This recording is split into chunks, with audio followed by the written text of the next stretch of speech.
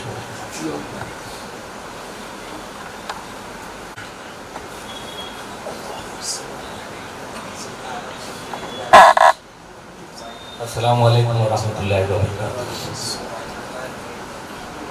استاد گرامی شمیم طارق صاحب اور ہمارے خاص مہمان شکیل رشید صاحب اور دیگر حمایدین شہر اور مہمانان کرام،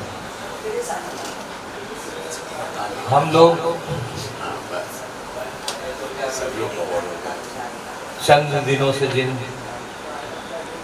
جس ماحول میں زندگی گزار رہے ہیں، یقیناً سوشل میڈیا نے اس میں بہت زیادہ اہم رول ادا کیا ہے۔ سماج ہمیشہ تبدیلی کے عمل سے گزرتا ہے۔ ٹیکنالوجی، تعلیم، سائنس، ترقی اور ذرائع ابلاغ نے انسانی زندگی کو بہت بدل دیا ہے۔ ایسے حالات میں ہر فرد کی ذمہ داری بنتی ہے کہ وہ معاشرے کی بہتری کے لیے اپنا مثبت کردار ادا کرے۔ شاید یہی مقصد آج کی اس مجلس کا ہے۔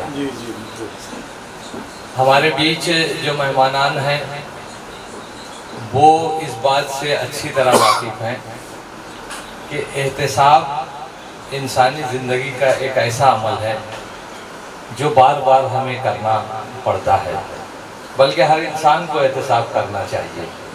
ایک لفظ ابھر کے آیا دلی سے، اکاؤنٹیبلٹی، ذمہ داری یا احتساب، جواب دہی۔ تو یہ جو جواب دہی ہے یہ یقیناً ہر انسان کے اوپر ہے، اور خوشی کی بات یہ ہے کہ ان بچوں نے جو ہے احساس دلایا کہ بھائی جواب دہی بڑوں کی کیا ہوتی ہے، اور شاید یہی وجہ ہے یہ تحریک ملی ہوگی، میں سمجھتا ہوں آج کے اس مجلس کے لیے۔ اور جو انتخاب کیا ہے آپ حضرات نے 2 شخصیات کا، یقیناً آج ہمارے خیالات کو اور احساسات کو اور سوچ کو سیری حاصل ہوگی۔ تو اسی پس منظر میں میں سب سے پہلے شمیم طارق صاحب سے ہی مخاطب ہوتا ہوں۔ یہ مذاکرے کی مجلس اب شروع ہو چکی ہے کہ سر یہ جو پس منظر ہمارے بیچ سے گزرا ہے، تو ایک چیز جو ہم بار بار محسوس کرتے ہیں کہ کہیں نہ کہیں جو ہے ہماری طاقت کو بانٹنے کی کوشش کی جاتی ہے، جسے سبوتاژ کہا جائے۔ تو آپ کیا محسوس کرتے ہیں ان بچوں نے جو کارنامہ انجام دیا ہے؟ تو اسی طریقے سے اب جواب دہی کا سلسلہ شروع ہوگا۔ دیکھیے لفظ جواب دہی جو ہے یہ دنیا کے لیے تو بعد میں شروع ہوا بہت۔ جواب دہی کا سب سے پہلا احساس دلایا اسلام نے کہ جب آپ جو کچھ کرتے ہیں وہ نقیرین کے سامنے اور پھر اس کے بعد اللہ کے سامنے جا کے حشر میں آپ کو جواب دہ ہونا ہے۔ پہلی بات تو ہم کو یہاں سے بتائی گئی ہے۔ اب یہ ہمارے اپنے ضمیر پہ ہے کہ ہم اس جوابدہی کے احساس کے لیے تیار ہیں یا نہیں ہیں. ہمارے مسلمانوں کا مسئلہ یہ ہے، اپنا پولیس اسٹیشن میں چلے جائیے، سب سے زیادہ مخبر آپ کو مسلمان ملیں گے، اور اب جو ہے وہ اس میں خواتین بھی شامل ہوں گی. میرے ہاتھوں میں 9 چوڑیاں کہہ کے بول کر وہ جا کے پولیس آفیسر کے سامنے بیٹھی رہتی ہیں، تو آپ کیسے آپ ان کو جوابدہی کا احساس ہے؟ جب ضمیر زندہ ہو، جب شعور زندہ ہو، جب ایمان زندہ ہو، جب جوابدہی کا احساس زندہ ہو، تب یہ چیزیں کام دیتی ہے، ورنہ کام نہیں دیتی ہے. آپ کو اسی کو بیدار کرنے کی ضرورت ہے. آپ کے آگے آپ کے شہر کا ایک مولانا نے جو بڑی سب کے ضمیر کو جگانے کی کوشش کرتا ہے، اس کو روشنی دینے کے لیے اسے ایجنٹ پال رکھتے تھے کہ صاحب ہم کو فلاں جلسے میں بلایا جائے، ہم کو فلاں جگہ کیوں نہیں بلایا گیا، فلاں جگہ صدارت کرانی کیوں نہیں کرائی گئی، فلاں آدمی کو بھیج دیا جائے کہ بھائی ان کو نہیں، مولانا کو بلائیے. تو کیا کرنے سے کیا ہے؟ ایسے لوگ جب تک آپ کے یہاں رہیں گے، جب تک ضمیر فروش رہیں گے، جب تک مقاصد کو حاصل کرنے کے لیے، مفادات کو حاصل کرنے کے لیے جلسے کیے جاتے رہیں گے، جب تک دوسروں کے نام پر فائدہ اٹھانے کی کوشش کی جائے گی، جوابدہی کا احساس پیدا ہونے والا نہیں ہے. اس خوش فہمی میں ہم کو رہنا ہی نہیں چاہیے، دور ہو جانا چاہیے. آپ اپنا کام کر دیجیے، اجر دینے والا اللہ ہے، بندے سے ہم کو کسی اجر کی توقع ہی نہیں ہے. آپ کریے گا، آپ کو مسائل آئیں گے، مسائل آئیں گے، سب کچھ آئے گا، آزمائشیں آئیں گی، لیکن ہر آزمائش کے بعد ایک آسائش ہے جو آپ کا مقدر ہے، اس سے آپ کو کوئی چھین نہیں سکتا. شکریہ.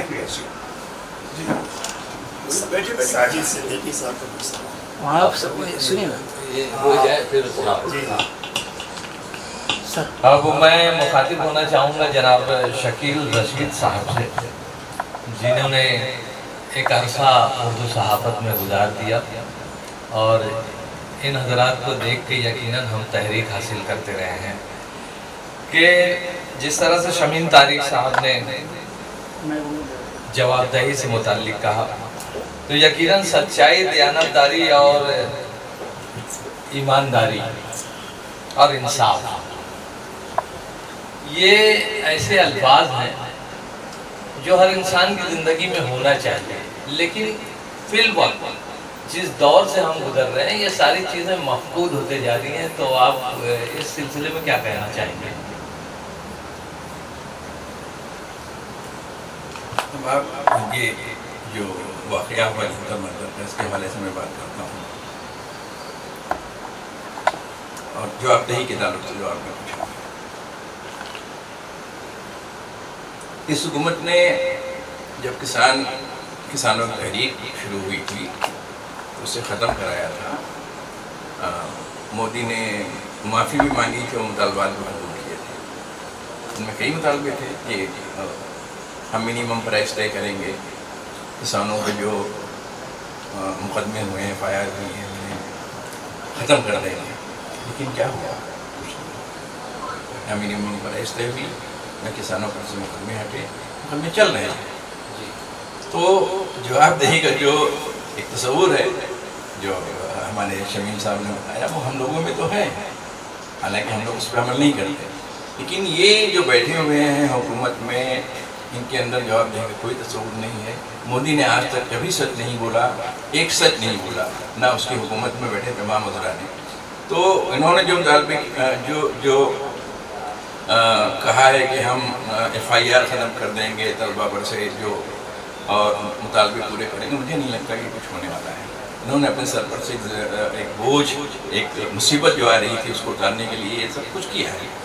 تو اب تو وہ کنسیپٹ ہی ختم ہو گیا ہے کہ حکومت کا بھی اور عام لوگوں کا بھی، کہ ہمیں جواب دہ ہونا ہے کسی کے سامنے. اور تو مجھے نہیں لگتا کہ سچائی اب اس دنیا میں رہ گئی ہے، صداقت رہ گئی ہے. لوگ اپنے اپنے میں مست ہیں، کمانے میں مست ہیں، جینے میں مست ہیں. نہیں رہے گی جس پارٹی کی حکومت ہے. جی، آپ کو میں ایک واقعہ سناؤں راجیو گاندھی کے دور کا. اس زمانے میں دوردرشن جو ہے، دوردرشن سرکاری چینل ہوتا ہے نا، دوردرشن سرکاری ہے. اس پہ ونود دوا ہوا کرتے تھے، ایک بہت بڑے جرنلسٹ تھے، وہ انٹرویو لیا کرتے تھے. تو ایک صاحب کو وزیر بنایا راہل گاندھی نے، اور انہوں نے دعا سے کہا کہ ان کا ایک انٹرویو آپ کو دینا ہے. وہ پہنچے وہاں انٹرویو کے لیے. ونود دوا نے جب انٹرویو لینا شروع کیا تو پتہ چلا کہ انہیں اپنی وزارت کے تعلق سے ایک چیز بھی نہیں پتا، کچھ نہیں جانتے.